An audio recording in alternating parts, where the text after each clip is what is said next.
Hey, what's up everybody? Welcome back to Chixon's Garage. I'm Chris Hickson, aka Chixon, and here we are in my wonderful garage. So uh, this episode is going to be a lot different than the previous ones. I've been putting a lot of race footage out here, but I want to do something different. One of the main goals of this channel is to showcase my builds and what I've been working on, and to date I haven't been doing a great job at that. With the Subaru, I've done restoration of the interior and a manual swap in the car. It was automatic originally, and that was quite the challenge. And to be honest with y'all, I wasn't really very confident in my skills as a mechanic until after I finished the manual swap, and I didn't think I was in like a great place to kind of show what I could do. But now that I've got that under the belt, I mean, with the help of my friends, I feel a lot better at, putting myself on video and showing the work that I'm doing. So that being said, I'm going to kick off a couple of build series on the channel. The first of which is going to be the build of a new racing engine for my Rallycross car. And you might be able to see it right here, but let's take a closer look at it.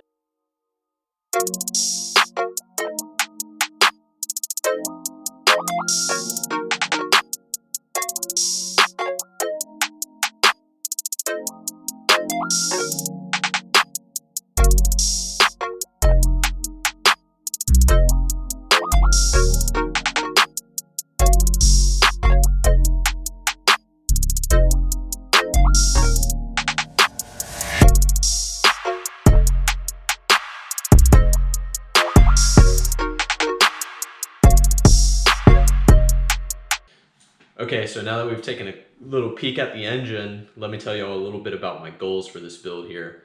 And we'll start way back to when I first bought the car. So I moved up to Washington after I graduated college and started a job here. And I saw this lovely little two-door coupe Subaru on Facebook Marketplace, and I always wanted one. This was like my dream car when I was in high school. And I tried to talk my dad into getting one, but he knew that it was going to be a project and said no for that one. So that was off the books back then. And I had seen that YouTube videos on the Drive channel where it was two guys in high school that both had the same car, and they STI swapped theirs, and that was a heavy inspiration of mine growing up. And so now, fast forward to 2020, like I said, I was able to purchase the car for $2,000. And got it transported here. It was auto tragic, as I like to say. And yeah, just fully gutted out car. The previous owner, a friend of mine, Cody, he also wanted to swap his STI swap it and do the whole nine, everything that I also wanted to do. And so I ended up getting the car from him. It was already a little bit of a project to begin with, and I kind of put it away and did what I think most people do when they get a project car, which is just sit on it and do nothing. I didn't want to be the person that buys the project car though and kind of just has it tucked away and, oh yeah, I'll get to it one day, and I never did. So I had to taper back my expectations of the build. Originally I got the car and I wanted to 6-speed swap, STI engine, suspension, brakes, new wheels, the whole nine. And I went deep dive into like research on how much everything was going to cost, and quickly realized that my goals were a little bit too lofty for the budget I had, which was nothing, because I was a fresh out of college, newly started career as an engineer, and nothing to my name yet. So the goals were farther than I thought they would be, way out of where reality was. So I kind of worked on restoring the interior, and then I did just a cheap 5-speed manual swap so I could start racing the car. And I've been racing in that Northwest Rally Association since the summer. That being said, I always wanted to do this EJ engine swap here, but originally I had in mind doing an EJ 207, and I got my whiteboard here. I'll kind of break down the research I did and compare the two different engines. Okay, so as we can see on the whiteboard, we're comparing the EJ 207 and the 257. On the left-hand side, we have the 207, and then on this right side, we have the 257. The first thing you'll notice, I have This is a JDM motor, EJ207, and then the 257 is the USDM motor. For those who don't know, JDM stands for Japanese domestic market, and then USDM is US domestic market, and that's just which market did these engines service when they were produced by Subaru. And then right after that, we have engine displacement. The 207 is a 2-liter. You can tell by the 2.0 and then the 257 is the 2.5-liter engine. So more displacement, and you know how us Americans love it. You know, more, you can't, there's no replacement for displacement. So I guess that's why we got this engine. Some of the characteristics of the engines here, the 207 is a much higher revving motor, and it goes up to about 8,500 RPM redline, whereas the 257, I've done some research, and I think it's 7,500 RPMs, maybe it's 8, I don't know. And then as far as performance goes, the 207 had a much more lively high end of the RPM range, where it really picks up, and that's where from the research I've done, the enthusiasts say that's what made them fall in love with the engine. And then the 257 is a more torquey motor, and it has a better mid-range acceleration, but then it kind of dies off once you get to the top end, and you know, it has a lower RPM rev limiter, so I think that kind of indicates that as well. Okay, so as y'all see the breakdown, that's kind of the differences between the motors.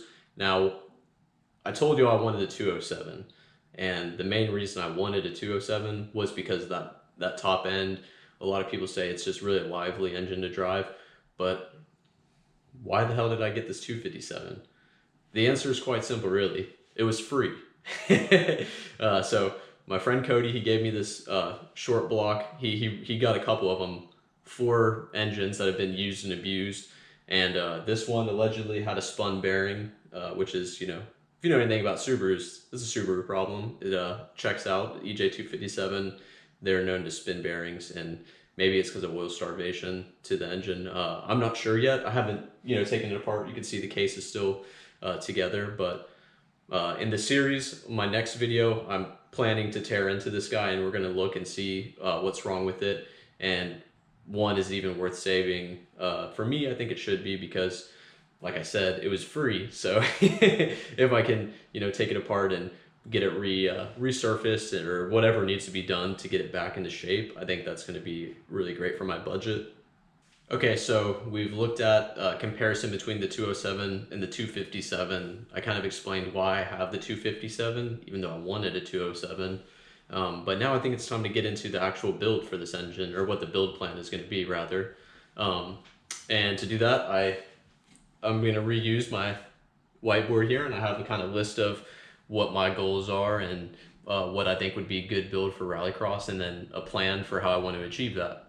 Because no builds, you know, without a plan, you can't execute, and your product's going to suffer. So we'll pivot over here, and we'll kind of take a look at this. All right, so we have the list of my build goals, and then I also have a list of what I think my three main requirements are to achieve these goals. And I think to have a successful Rallycross engine, we're going to want to have a high revving engine. We want to get up our red line as high up as possible, just because the nature of the racing is very low, relatively low speeds, and more focused on skills such as like weight transfer and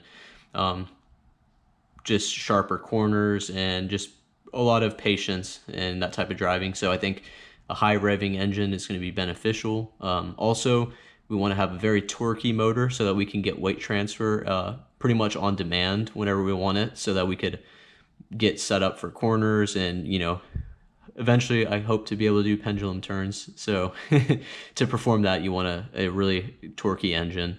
And then another goal is just lightweight. If we can reduce the weight of the vehicle, that's going to be better lap times, because weight slows you down, obviously. So, and lighter weight moving parts, that is a lot of weight savings there. So to achieve the goals of this build, I have a list of upgrades down here. The first of which is going to be the oiling system. If you know anything about Subarus, you know upgrading your oiling system is pretty much a golden rule if you want to be involved in any type of racing. So That's going to be priority number one. I also think that could have been the cause for the spun bearing in this motor. So once we tear into that, we'll kind of be able to tell a little bit more. So in addition to the oiling system, we want to do an upgraded camshaft. That's going to really open up our capabilities of getting the engine to rev higher than it is factory. We also want to upgrade our valve train and do some porting on the cylinder heads. The EJ257 cylinder heads, from what I've researched, are pretty restrictive in the airflow, and that might be another benefit to the 207. But yeah, one of the goals will be to port some cylinder heads. I might even just look into buying like a IAG already built cylinder heads. And then I skipped over this one, but the twin scroll turbo, that's going to be super important to the build. I think a good turbo is really going to give us that power that we want on the top end as well. And with all these upgrades in mind, we kind of want to maintain the characteristics of the 257 that we like, which are that mid-range torque of it. And so as long as we can pick the right camshaft and, you know, valve train combo, I think we'll be able to keep that while improving the performance on the high end. So that's kind of the build plan that I have. All right, so now we've kind of looked at the build plan that I have in mind.